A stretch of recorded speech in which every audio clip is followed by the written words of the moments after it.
All right, any questions? We just finished, obviously, our first day here, getting ready for New York. What went into the decision? Yeah, look, none of it's been finalized yet, and so the question was about Randy Gregory, and something we felt was just best for our team right now, timing-wise. It hadn't been finalized yet because, typically before a transaction takes place, there may be some teams interested in a trade, and but if any of that came to fruition, and we would let you guys know. But we just felt like with some of our younger players and where we're going, it was best for our team right now. Was this a mutual decision, or was this made by the organization primarily? This was something we made and decided. And look, ultimately, you spend a lot of time on decisions like this. So, like I said, we felt it was best for our team. How much of this was a time frame where if you can't get a trade, you'll release somebody, or what? Yeah, generally 24, 48 hours. I mean, generally speaking, yeah. Sean, I know you want to play your young guys, but how much, honestly, was this a performance issue with Randy?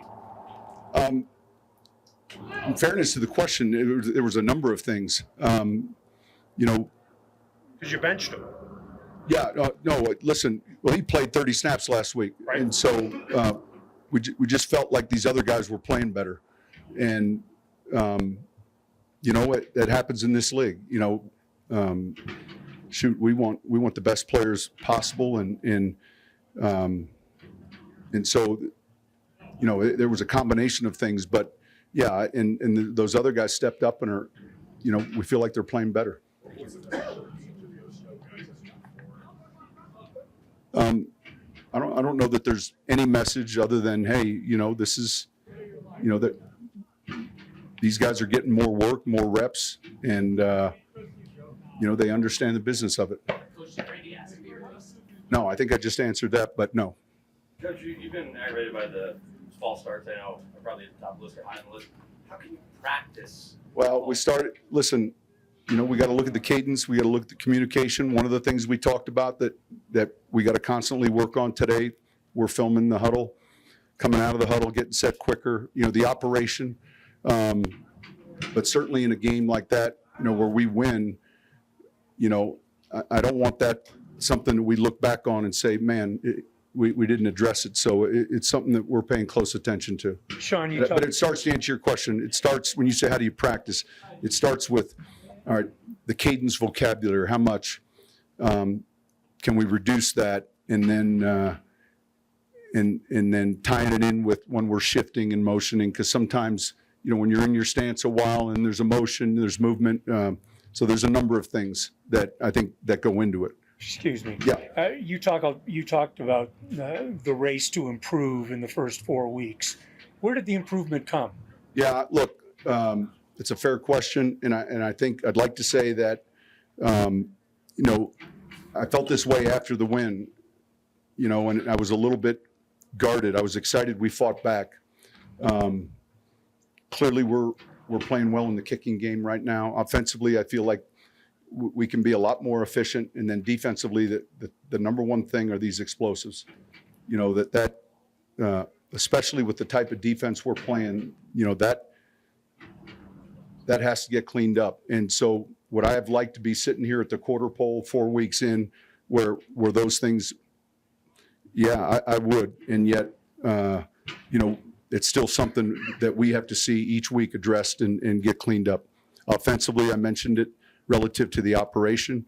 Our red zone numbers were good last week, and yet, there's still enough meat on the bone when you actually look at the tape closely. Given your knowledge of offense, do you get involved at all in terms of the defense and say, hey, let's change this? Because as a play caller, I would call this against us. I mean, look, I'll visit with Vance and that staff. Like, what's your thoughts going into this game? What are we at personnel-wise? How many packages do we need?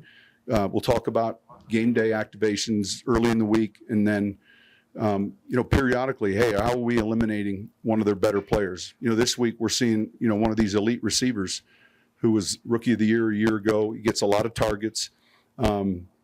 those discussions take place. Now, I'm not sitting in on every meeting throughout the process, but I think that's my role as a head coach. John, a lot of toss success for Jaleel in the running game on Sunday, both outside and inside. Yeah. What do you like about him? Well, some of the wide zone. So sometimes we'll toss a play that we could hand off, and then there's other plays that we'll toss a play that has to be tossed. So we're going around the defense. It does move people. Sometimes we want that relative to a cut or a cut back. But he's handled the workload each week when he's been in. I'm proud of how he's playing, and he's one of these guys that's constantly eager to learn. But he played well on Sunday. He played really well.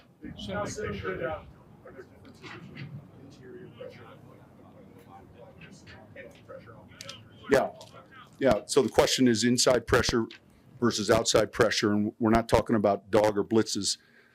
This is a team that does a great job of getting pressure with a 4-man rush. So when you face an elite tackle or a group that's really good at tackle, you don't have the luxury of chipping them or nudging them on the perimeter. Now, which direction the center turns is important, and especially tonight in third down. If you're not getting a pressure look, which way do we want to?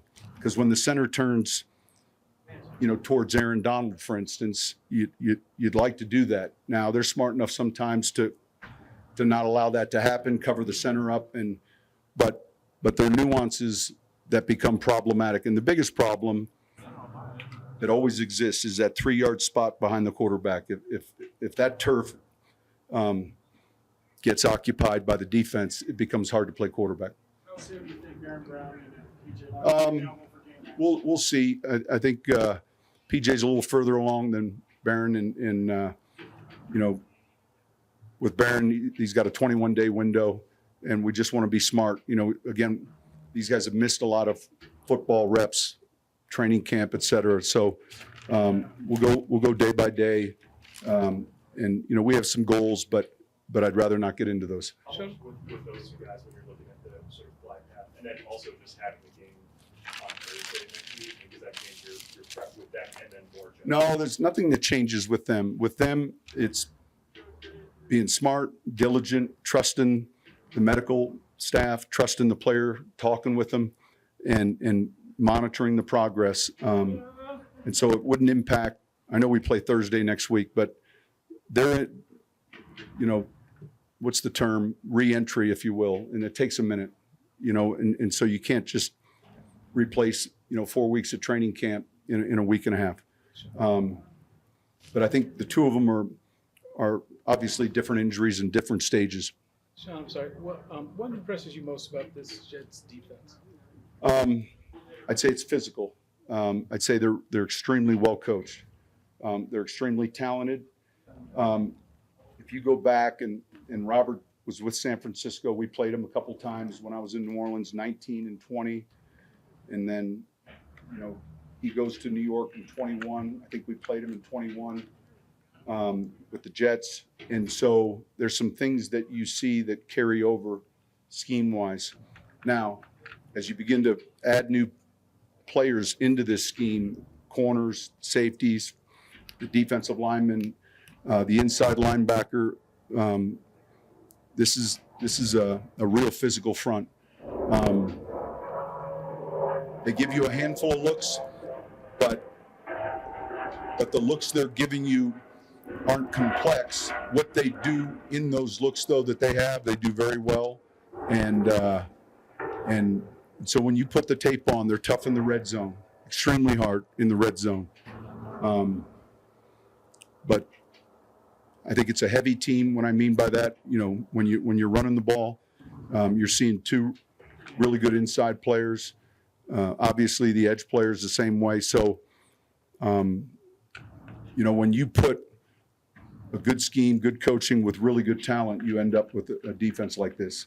With Russell, when you've seen him play relatively efficiently, do you see signs that he's sort of really getting comfortable with the system and then, against real defenses, of course? I think so. I'd like to think so. Yeah. I feel like on game day, man, he's on point. He knows exactly decision-wise what we're thinking.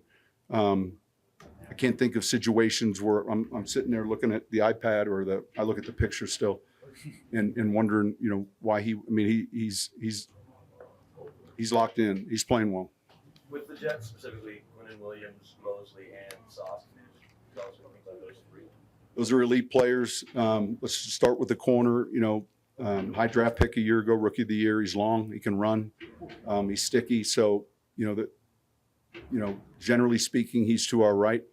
And he's got real good ball skills. So, all those traits that you look for that we feel like, we kind of have with Pat. Those longer players, get their hands on balls. And I think he transitioned as well for a corner. The inside linebacker, man, I've followed since Alabama. I said to our offense, in the meeting earlier, I don't care if you watch wide copy or end zone, and the play finishes, he's there.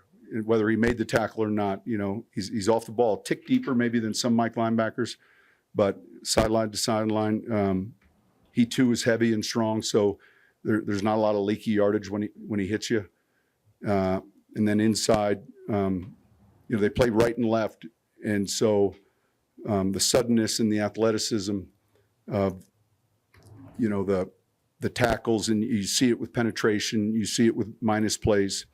All those guys they're elite players at their position, and they're very good. I heard great coaches say that. You may have said this, but you want players to play with emotion, but not be emotional. Does that apply to you as a coach in a week that had a little bit of drama added to it?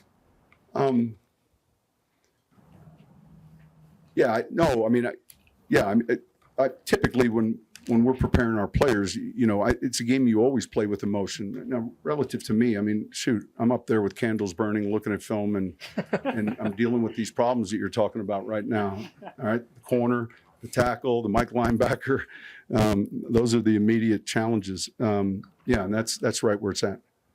All right, thanks, guys. Thanks, Thanks, Sean. Appreciate it.